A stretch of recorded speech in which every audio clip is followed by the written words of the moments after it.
अब कुछ क्वेश्चंस है जो मुझे रेगुलरली फेस करने पड़ते हैं, मैं सबको आंसर देता हूँ, तो वो सब कुछ मैं अभी डिस्कस कर लूँगा। ये कुछ फ्रीक्वेंटली आस्क्ड क्वेश्चंस हैं। सो पहला क्वेश्चन है कि मेरा एक पासपोर्ट फोटो लिया गया था विद सेम स्टफ कि मैं 2-3 महीने पहले भी सिंगापुर गया था और मैंने फोटो लिया हुआ था, तो क्या वो मैं फिर से यूज कर सकता हूँ?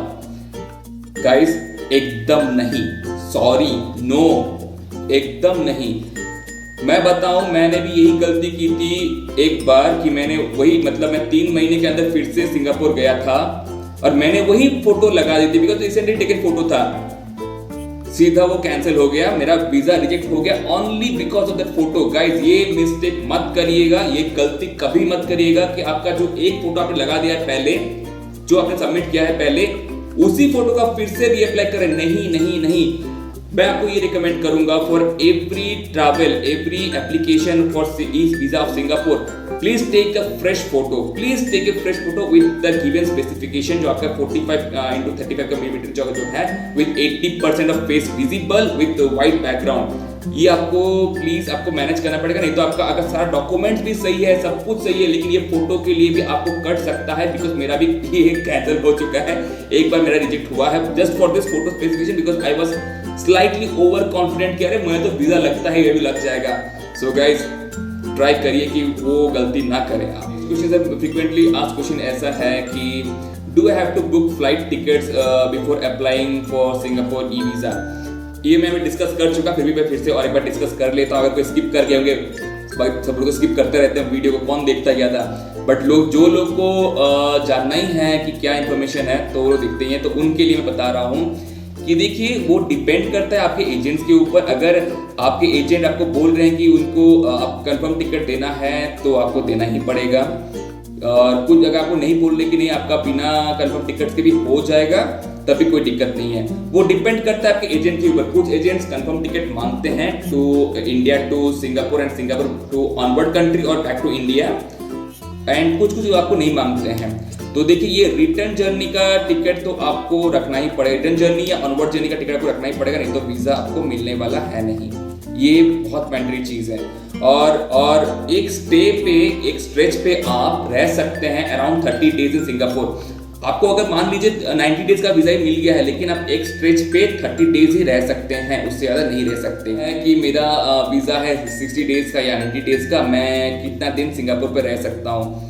See at a stretch as per their guideline, at a stretch आप 30 दिन 30 डेज तक आप सिंगापुर में रह सकते हैं। उसके बाद आपको एग्जिट लेना पड़ेगा, then again you can enter Singapore. Main चीज क्या है वो आप देखिए कि आपका जो वीजा वो मल्टी एंट्री वीजा होना चाहिए। देखिए सिंगापुर वीजा हम लोग को मिल रहा है, जो हम लोग ई वीजा ले रहे हैं, तो ये किस टाइप का वीजा है? ये टूरिस्ट वीजा है और ये मल्टी एंट्री होता है। चलिए देखिए, जब भी आप अप्लाई करेंगे या आपके एजेंट अप्लाई कर रहे हैं आपके लिए, वो उनको पता है कि मल्टी एंट्री वीजा को अप्लाई करना। आप भी उनको थोड़ा एक बार रिमाइंड कर दीजिएगा, please apply for the multi entry one, because वो आपके लिए बहुत फायदे होगा। अगर आपका वैलिड जितना होगा उसके अंदर आप जा आ सकते हैं from different country back to Singapore, again go to another country, again come back to Singapore. तो उस वैलिडिटी पीरियड के अंदर आप जा सकते हैं। So we need multi entry e visa for Singapore. FAQ आता है कि do I need to have bank statements duly signed by my bank? देखिए होता क्या है ना, कुछ भी जैसे हम लोग का फ्लाइट टिकट का जो कंडीशन है वो सेम कंडीशन यहाँ पे भी है। कुछ लोग आपको बोलते हैं कि आप जो बैंक स्टेटमेंट सबमिट कर रहे हो, आपके 3 महीने का हो या 6 महीने का हो, वो ड्यूली साइन होना चाहिए फ्रॉम द बैंक जहाँ पे आपका अकाउंट है। बट कुछ एजेंट्स ऐसे भी हैं उनको कोई जरूरत नहीं पड़ता उस चीज़ का। आपका ई स्टेटमेंट जो होगा, ऑनलाइन ई स्टेटमेंट जो आपका निकलता है ट्रांजैक्शन का ऑफ योर बैंक, उससे भी आपका काम हो जाएगा। तो ये डिपेंड करता है आपके एजेंट्स के ऊपर कि वो कौन सा एजेंसी है और वो उनका डिमांड क्या है। तो ये डिपेंड करेगा उनके ऊपर। ऐसा कुछ मैंडेट नहीं है कि वो आपको सिल लगाना ही पड़ेगा, वो डिपेंड करता है। ऐसा नहीं है कि आप करना ही है वो चीज़। कॉमन क्वेश्चन ये है कि देखिए मेरा पासपोर्ट एक दूसरे स्टेट का है, लेकिन मैं अभी दूसरे स्टेट का रह रहा हूँ। एग्जाम्पल, मेरा पासपोर्ट जो है उड़ीसा का है, लेकिन मैं रह रहा हूँ बैंगलोर पे, तो मैं अप्लाई कर सकता हूँ कि नहीं कर सकता हूँ? अगर मैं उड़ीसा का मेरा पासपोर्ट है या आपका किसी और स्टेट का पासपोर्ट है और आप किसी और स्टेट पे रह रहे हैं और अप्लाई कर रहे हैं, किसी दूसरे स्टेट से अप्लाई कर रहे हैं, प्लीज आपको अगर आप आपकी कोई प्रॉपर्टी है दूसरे स्टेट पे, लाइक आपका खुद का प्रॉपर्टी है, आपने कुछ बिल्डिंग, आपने कुछ फ्लैट खरीदा हुआ है, कुछ प्रॉपर्टी है आपका खुद का है, वो आप उसका डॉक्यूमेंट लगा सकते हैं proving that yes you have the ownership on that state. अगर वो नहीं है तो अगर आप रेंट पे रह रहे हैं तो आपको एक रेंट एग्रीमेंट जो आपका साइन हुआ होगा आपके ओनर के साथ, वो आप लगा सकते हैं। इन माय केस जैसे मैं रह रहा हूँ बैंगलोर पे, तो मैं अपना रेंट एग्रीमेंट भी सबमिट करता हूँ विद द डॉक्यूमेंट्स। और एक क्वेश्चन आता है, बहुत लोग पहले भी सिंगापुर ट्रैवल कर चुके होंगे अभी जो देख रहे हैं वीडियो, तो उनका एक क्वेश्चन माइंड में आएगा कि देखिए मैं पहले जो अप्लाई करता था तो मुझे 2-2 साल का मिलता था, लेकिन अभी रिसेंटली मैंने जो अप्लाई किया है मुझे बस 1 महीने का मिला है, ऐसा क्यों? ये डिपेंड करता है description of the Singapore consulate कि वो आपको कितना दिन का वीज़ा देना चाहते हैं, उस पर हम लोग का कोई कंट्रोल नहीं है। ये उनके डिस्क्रिप्शन के ऊपर है कि चलिए उनको लगा कि नहीं आपको 2 साल का वीज़ा देना चाहिए तो आपको 2 साल का वीज़ा दे देंगे, उनको लगा कि नहीं आपको 1 महीने का देना है तो वो 1 महीने का देंगे। तो उस पर हम लोग का कोई जोर नहीं है, we can do anything on that. ना उसके ऊपर हम लोग अपील भी नहीं कर सकते। गलती से भी ये मत करिए कि नहीं मुझे पहले लगा था सर प्लीज़ आप ट्राई करिए मुझे फिर 2 साल करने के लिए, ऐसे नहीं होता है। वो डिपेंड करते हैं कॉन्फ्लिक्ट के ऊपर कि वो आपको कितना दिन का वैलिडिटी देना चाहते हैं, वो कितना दिन आपको अलाउ कर रहे हैं उनके कंट्री में रहने के लिए। और क्वेरी है ट्रांजिट वीज़ा को लेके, बहुत लोगों को ये डाउट रहता है कि इंडियंस को ट्रांजिट वीज़ा मिलता है नहीं मिलता है फ्रॉम सिंगापुर एयरपोर्ट। पहले तो ये मैं बहुत पहले क्लियर करना चाहता हूँ कि there is nothing called transit visa for Indians in Singapore airport. Changi में आपको नहीं मिलेगा ऐसा कुछ ट्रांजिट वीज़ा, जो है आपका वही सिंगापुर का ई वीज़ा मिलेगा आपको। लेट्स सी अ सिनेरियो कि चलिए आपको फिलीपींस जाना है कहीं और, या बाली जाना है या ऑस्ट्रेलिया जाना है, कहीं पे जाना है, राइट? बट आपका फ्लाइट ऐसा है from India to Singapore, then layover like 6-7 hours and then from Singapore back to Bali, back to Philippines और बैक टू ऑस्ट्रेलिया, जो भी जैसे भी आपका फ्लाइट अरेंजमेंट हो। If you are not going through immigration, suppose आपको फिर baggage check नहीं करना है, आपका सेम एयरलाइंस पे हुआ है like Singapore airlines from India to Singapore, the Singapore airlines India Singapore to Bali और ऑस्ट्रेलिया और any other countries there. Then अगर आप वो टर्मिनल जिसमें आप लैंड हुआ आपका पहला प्लेन, अगर आप टर्मिनल नहीं चेंज कर रहे हो, you are not going here and there, अगर आप इमिग्रेशन पे नहीं क्रॉस कर रहे हो, then there is no need of having transit visa, या सोचने का जरूरत नहीं है, कोई वीजा नहीं कर। सपोज आप इंडिया से गए to Singapore in Air India और any good airlines or something, you landed in terminal 1 or terminal 2, terminal 3, terminal 4, any one of them you landed, but your next flight connected to other destination, like आप Philippines जा रहे हो, सिबू में जा रहे हो, या बाली जा रहे हो, या कोई और कंट्री जा रहे हो, फ्रॉम सिंगापुर ट्रांजिट कर रहे हो, मगर आपको बैगेज चेकिंग फिर से करना पड़ेगा।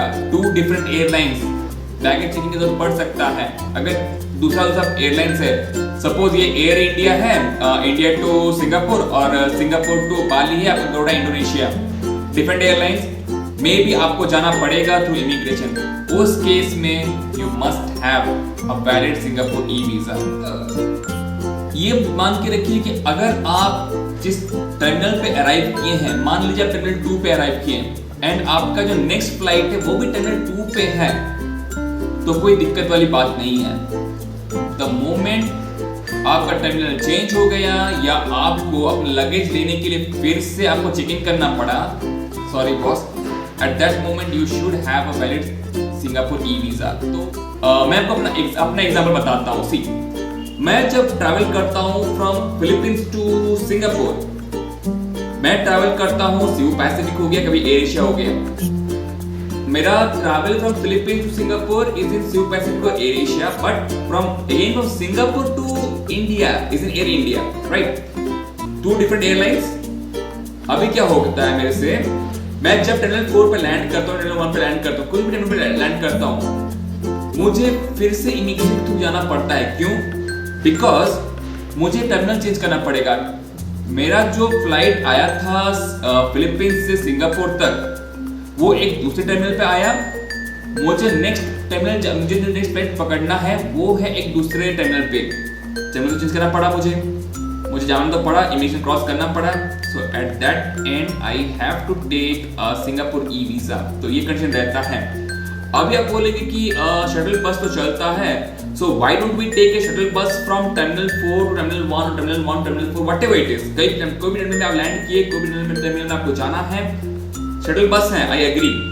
आप जैसे लैंड करेंगे, आप मूव करेंगे तो आपको दिखेगा शटल बस का इमिग्रेशन के जस्ट पास में शटल बस का कॉर्नर रहता है। बट बजट एयरलाइंस के लिए unless you pass the immigration you cannot go to that, आपको अलाउ नहीं करेंगे। ये मेरे साथ हो चुका है, 2 बार नहीं 3 बार हो चुका है ये सेम चीज, कि अगर मैं सीधे आता हूँ एयर एशिया से या सीयू पैसिफिक से, I can not directly take the shuttle bus before crossing the immigration. I guess मैंने सारे पॉइंट कवर कर लिया है, मे बी कुछ भी पॉइंट छूट गया होगा तो थोड़ा आप मुझे वो इन्फॉर्म कर दीजिएगा कौन सा पॉइंट छूटा है। कोई भी डाउट हो, कोई भी क्वेश्चन आपके माइंड में आ रहा हो कि ये एक पॉइंट है, इसे मैं डिस्कस कर सकता हूँ एंड ऑल, तो प्लीज डेफिनेटली मुझे कमेंट में बताइए आपका डाउट क्या है, आपको कौन सी चीज में क्लैरिफिकेशन चाहिए। Definitely I am there to help, because इतना बार ट्रैवल कर रहा हूँ तो मैं तो I think I have little bit of knowledge on this part, so उतना तो हेल्प मैं आपको कर ही सकता हूँ।